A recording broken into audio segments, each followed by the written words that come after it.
Hello, I'm Mr. Gaston, and this is the Conspiracy Cafe. The Conspiracy Cafe is an offshoot of my conspiracy theories courses. In my conspiracy theories courses, I teach students research techniques, media literacy skills, and most importantly, critical thinking skills. The Conspiracy Cafe segment you're about to see is designed to be the start of a conversation about a student-chosen conspiracy theory or unsolved mystery. These conversations are a safe place where students can apply some of the techniques and skills that they learn in class.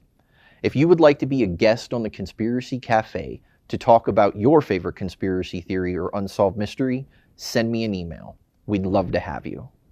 Today, our guest is Tessa, and we are going to be talking about the Zodiac Killer.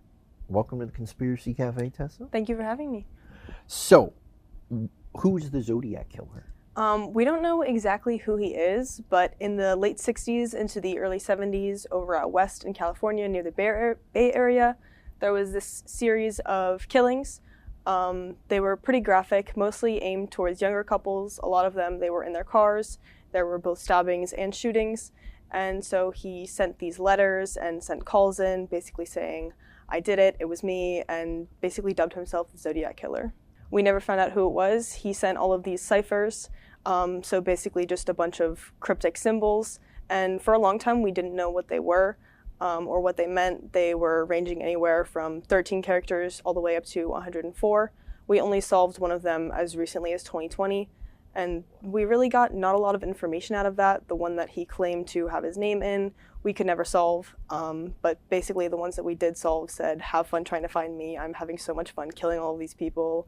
And he was just absolutely twisted. So how many do they know how many people he actually killed? It's confirmed 7, but he claimed, or he attacked 7 people, he killed 5, but he claims to have up to 37, and some other people claimed, I think it was him that did it, but those were never solved either.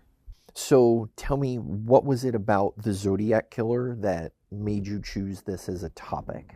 In 2020 with lockdown, I did a lot of watching documentaries, and so I had heard of him here and there, but I had never really seen a documentary on him, so I figured that this would be the perfect opportunity to look into that.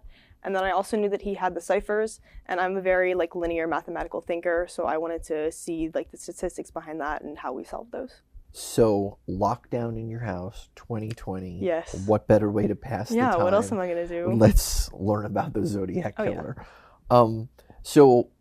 Was there any particular source that you were introduced to, or something that you watched that got you hooked on this case? Yeah, kind of farther into my search, I found this source called the Bay Area Television Archive. So basically, they just had a ton of TV clips and interviews of the police from that time when they were all coming out in that area while they were still learning. So I thought that was pretty cool to see what they were thinking as everything was still coming out. So as you were doing your research, did you find that there is a huge online community that is that's trying to... Yeah, there's a ton of people who are still looking for it. Actually, the one that was solved in 2020 was solved by a bunch of rookies just looking into it because they had nothing better to do in lockdown. One of them lived in Virginia, one of them was down in Australia, and the other one lived, I think it was Belgium. So they were all working together from across the world in lockdown, and they ended up solving the cipher. That is amazing. And do you know what was in that cipher? What did it say? I think that one was the one where he was basically saying I can't control myself, I have to do this killing, it's just a part of me, and I'm having so much fun doing it. So what was the specific question about the Zodiac Killer that you honed in on? I didn't really look more into a question rather than what can I find out about the ciphers? What did we do with them? How did we solve them? And where's that going? Okay, so you concentrated on the ciphers. Yeah, it was more of a topic than a question. Okay. Yeah, because he did say at one point that his name was in one, but that was the one that only had 13 characters. So there's so many combinations, and we don't know what letters repeat and what don't, because some symbols mean, there are some symbols that have, or letters that have multiple symbols to them.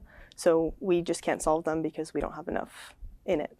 No, I recently watched a documentary film. It was a 5-part, 6-part documentary film on on one of the ciphers where they took it and they have a computer and like AI is trying to figure this thing out? Yeah, they're still working on that. There's a bunch of coding that they're using. There's a bunch of different like ways to read it. It's called transpositional reading. So like you can't always be reading it straight left to right. You have to go backwards, right to left, or even diagonally or vertically. Do you think like it all could be nonsense in the sense that I think it 100% would be, because why would he give his name? I do, yeah. I mean, but the other thing that I have trouble wrapping my mind around is, you know, this was occurring in the 1960s, and this guy is able to come up with a cipher that could beat computers 60 years later. Yep.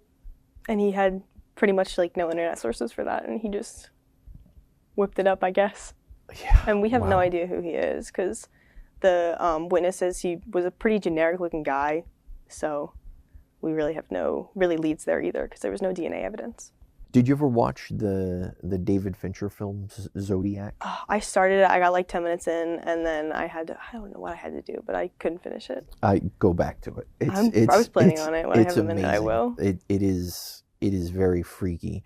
Well, let's get into your preliminary conclusion here. So what did you learn from your research? Mostly I learned about the ciphers themselves, like what was in them, and I learned about the homophonic symbols. Multiple symbols can mean the same thing, or the transpositional reading, so reading not linearly and like looking into it a different way.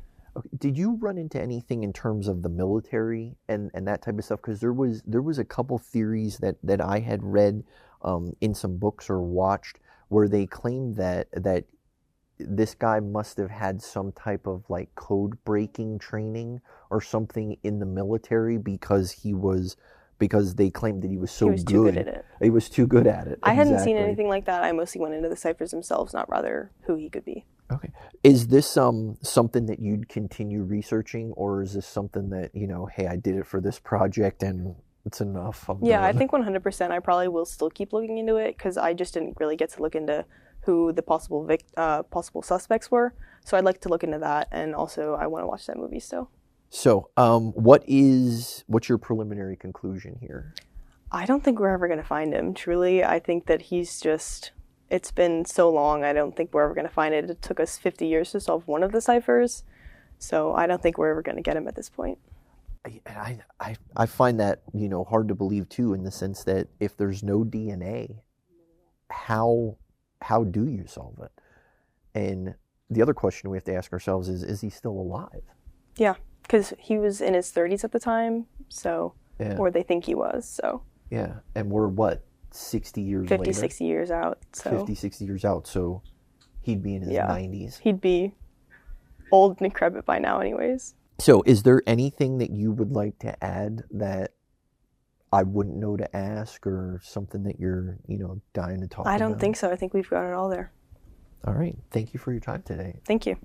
The Conspiracy Cafe Project podcasts are being brought to you by the Conspiracy Coffee Company and Bakery, located in Mansfield, Pennsylvania. The Conspiracy Coffee Company and Bakery is a cafe with a friendly staff serving breakfast and lunch daily. The Conspiracy Coffee Company and Bakery also offers their own specialty grade coffee roasted on site. Coffee can be purchased by the bag or cup, hot or iced. The Conspiracy Coffee Company and Bakery is located at 11 West Wellsboro Street in Mansfield, PA, and on Facebook by searching Conspiracy Coffee Company in the search bar. The next time you are in the Mansfield area, you should go to the Conspiracy Coffee Company and Bakery, where something's brewing.